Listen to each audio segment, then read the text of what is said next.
بسم اللہ الرحمن الرحیم۔ گمنام ہیرو کے معزز ناظرین السلام علیکم۔ دوستو لائک ضرور کر دیا کریں، شکریہ۔ آئیے چلتے ہیں کہانی کی طرف۔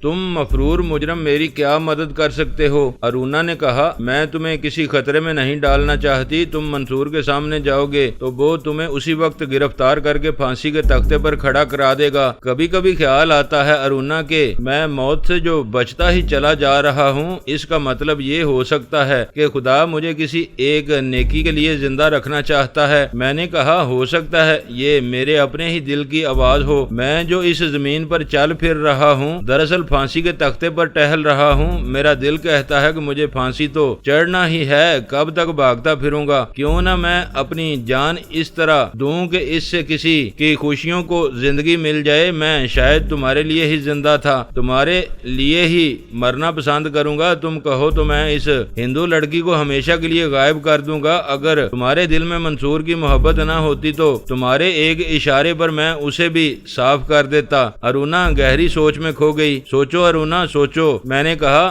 میں تمہیں جانے نہیں دوں گا۔ تمہیں بتانا پڑے گا کہ میں تمہارے لیے کیا کروں۔ میں دعا نہیں کر سکتا، میں قتل کر سکتا ہوں۔ اگر وہ ہندو چڑیل لاپتہ ہو جائے تو شاید منصور کی توجہ میری طرف ہو جائے۔ ارونا نے کہا، لیکن تم اس لڑکی تک پہنچو گے کیسے؟ میں اس کا گھر نہیں جانتی، صرف یہ بتا سکتی ہوں کہ وہ عام طور پر کہاں ملتی ہے۔ یہی بتا دو۔ میں نے کہا، 2-3 جگہیں بتائیں جہاں شام کو کبھی کبھی جایا کرتے تھے۔ یہ تینوں جگہیں شہر سے باہر تھی۔ ارونا نے پوری سراغر ثانی کی تھی۔ اس نے تمام تر تفصیلات مجھے بتا دیں۔ اس نے ایک بار پھر کہا کہ میں اس کی خاطر اپنی جان خطرے میں نہ ڈالوں، لیکن میں نے اسے کہا کہ وہ بار بار میری زندگی اور موت کی بات نہ کرے۔ اس کی جذباتی حالت اتنی بگڑی ہوئی تھی کہ قبرستان سے اٹھنے کا نام نہیں لے رہی تھی۔ میں نے اسے کہا کہ اب اسے چلے جانا چاہیے۔ آج پہلی بار دل کا غبار نکلا ہے تو کچھ سکون محسوس ہونے لگا ہے۔ ارونا نے کہا، اس پردیس میں دل کی باتیں کون سنتا ہے؟ میں نے یہ باتیں اپنے ماں باپ کو بھی نہیں بتائیں۔ انہیں خط میں لکھوں گی تو وہ سوائے پریشان اور بے حال ہونے کے کیا کر لیں گے؟ میں یہاں پھر بھی آؤں گی، جب بھی موقع ملے گا آؤں گی۔ اگر آ سکو تو ضرور آنا۔ میں نے کہا، اس لڑکی کے متعلق کوئی نئی اطلاع ہو تو مجھے دے دینا۔ یوں سمجھ لو کہ اس لڑکی کے دن پورے ہو چکے ہیں۔ ارونا اٹھی اور سڑک کی طرف چل پڑی جو وہاں سے کچھ دور تھی۔ میں فقیروں کے بیس میں قبرستان میں کھڑا رہا۔ مجھے اس ہندو لڑکی کو اغوا اور قتل کرنا تھا۔ میری کہانی گناہوں کی رویداد ہے۔ یہ ان انسانوں کی کہانی ہے جو لوگوں کے درمیان گھومتے پھرتے رہتے ہیں اور ان کی طرف کوئی دیکھنا بھی گوارا نہیں کرتا، مگر یہ چند ایک انسان رات کی تاریکی میں ڈکیٹی یا رہزنی کی واردات کر کے، کہیں تالا توڑ کر یا کسی کی جیب کاٹ کر اپنی صرف موجودگی کا ہی نہیں، اپنی اہمیت کا بھی احساس دلا دیتے ہیں۔ ان گناہ گاروں کی داستان میں جب کوئی شریفانہ بات آ جاتی ہے تو میں جھجک جاتا ہوں۔ سوچتا ہوں پڑھنے والے کہیں گے کہ یہ شخص جھوٹ بول رہا ہے۔ میں جھوٹ نہیں بول رہا، میں انسان کی فطرت کی نفسیات کی بات کر رہا ہوں۔ یہ سیاہ سمندر ہے جس کی تہہ میں کوئی نہیں بتا سکتا ہے کیا ہے۔ کسی عالم دین سے کوئی گناہ سرزد ہو جائے یا کسی ڈکیٹ سے کوئی نیک کام ہو جائے تو لوگ یقین نہیں کرتے۔ ایسا ہوتا ہے۔ مذہب کوئی دیوار نہیں جو گناہ کے آگے ہو۔ نیکی اور بدی کے درمیان بال سے باریک ایک لکیر ہے جو کسی بھی وقت پھلانگی جا سکتی ہے۔ ارونا بڑی حسین عورت تھی۔ میں جرم اور گناہ کا پجاری تھا۔ ارونا نے مجھے کہا تھا کہ وہ میرا بچہ پیدا کرے گی، لیکن میں نے یہ صورت قبول نہ کی۔ کیوں قبول نہ کی؟ میں شاید اس سوال کا جواب دے چکا ہوں۔ میرا خیال ہے کہ صحیح جواب ان عالموں کے پاس ہوگا جو انسانی فطرت کو سمجھتے ہیں۔ میں نے قسم کھا لی کہ اس ہندو لڑکی کے وجود کو ارونا اور منصور کے درمیان سے اٹھا دوں گا جو ان کی اتنی اچھی ازدواجی زندگی میں زہر گھول رہی تھی۔ یہ تو میرا عزم تھا، لیکن عمل کے لیے دلیری کے علاوہ دماغ کی ضرورت تھی، یا مجھے کسی استاد کا دماغ استعمال کرنا تھا۔ انسان کا دماغ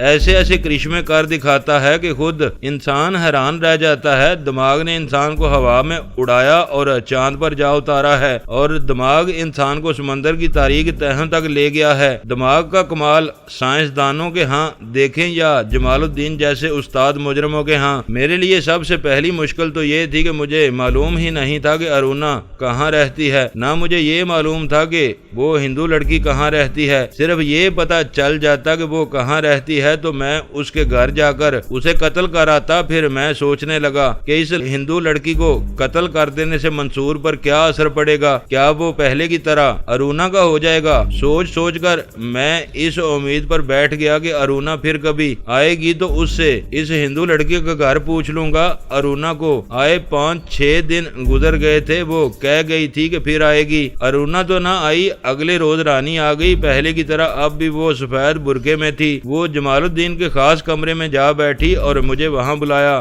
آپ کو شاید پہلے بتا چکا ہوں کہ 8-9 سال گزر جانے کے بعد بھی اس کی حسن و جوانی کی تر و تازگی میں کوئی فرق نہیں آیا تھا۔ کبھی تو ایسے لگتا تھا جیسے اس کی عمر آگے بڑھنے کی بجائے پیچھے ہٹتی جا رہی ہو۔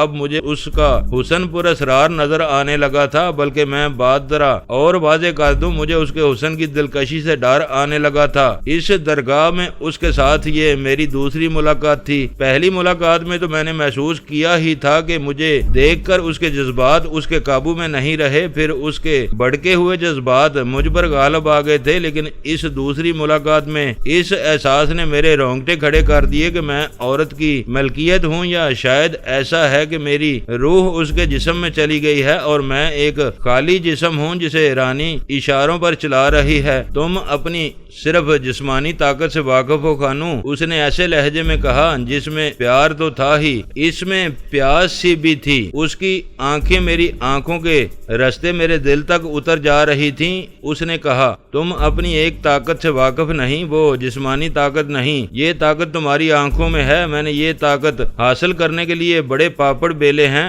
مجھے جو یوگی مل گیا تھا اس نے مجھے کہا کہ میں تیرے وجود میں وہ قوت پیدا کر دوں گا کہ تجھے جلاد کے حوالے کریں گے تو جلاد کے ہاتھ سے تلوار گر پڑے گی۔ میں نے یوگی سے کہا تھا مہاراج میں اس کے عوض آپ کو کیا دے سکتی ہوں؟ میرے پاس یہ جوان اور حسین جسم ہے، اسے جب تک چاہیں اپنی ملکیت میں رکھیں۔ یوگی نے یہ سنا اور بولا تو ابھی اس پستی میں پڑی ہے جس میں گر کر انسان سمجھتا ہے کہ وہ دوسروں سے اونچا ہو گیا ہے۔ عورت کو اپنے حسن اور اپنی جوانی پر، مرد کو اپنی مردانگی اور اپنی دولت پر اتنا ناز ہے کہ وہ اپنے آپ کو بھگوان کا بت سمجھ کر اپنی پوجا شروع کر دیتا ہے۔ ہم یہی زنجیریں توڑ کر اس بیابان میں آ بیٹھے ہیں جہاں برف پڑتی ہے تو ہوائیں بھی جم جاتی ہیں، پر ہمارا ننگا شریر اپنی تپش قائم رکھتا ہے۔ جسم کی تپش کو لوبھ، لالچ اور گندے خیال ختم کرتے ہیں۔ تو ہمارے سامنے ننگی ہو جا، ہمارے لیے تیرا یہ سندر شریر مٹی اور پانی کے بت کے سوا کچھ بھی نہیں۔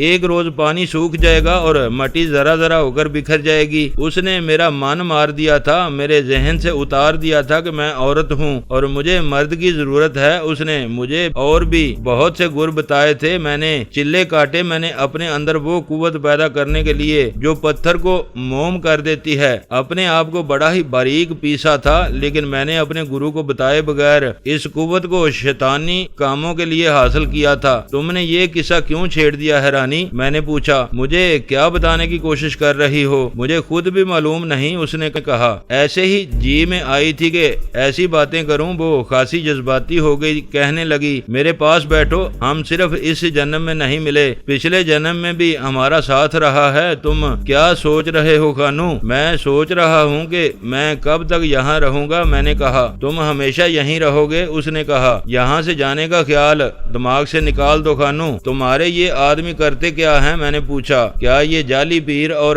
درگاہ کے مجاور بن کر صرف نوسر بازی کرتے رہیں گے؟ مجھے تو یہ کام پسند نہیں۔ اس نے میرے سوال کا جواب ایسے الفاظ میں دیا جسے ٹال رہی ہو۔ میں نے اسے کہا کہ مجھے معلوم ہونا چاہیے کہ میرا یہاں کام کیا ہوگا، میں میرٹھ اور دلی کے قریب نہیں رہ سکتا۔ میں نے کہا اگر میں پکڑا گیا تو تم مجھے چھڑا نہیں سکو گی۔ میں چاہتی ہوں کہ تم کوئی ایسا کارنامہ کر دکھاؤ کہ انگریز خوش ہو کر تمہارے سارے جرم معاف کر دے۔ رانی نے کہا یہ تمہیں میں ہی بتا سکتی ہوں کہ تم کیا کرو۔ میں تمہیں بتاؤں گی، تم سے کوئی کارنامہ کراؤں گی۔ ابھی مجھے ایک کارنامہ کر دکھانا ہے۔ میں نے کہا انگریز خوش ہو چاہے ناراض ہو،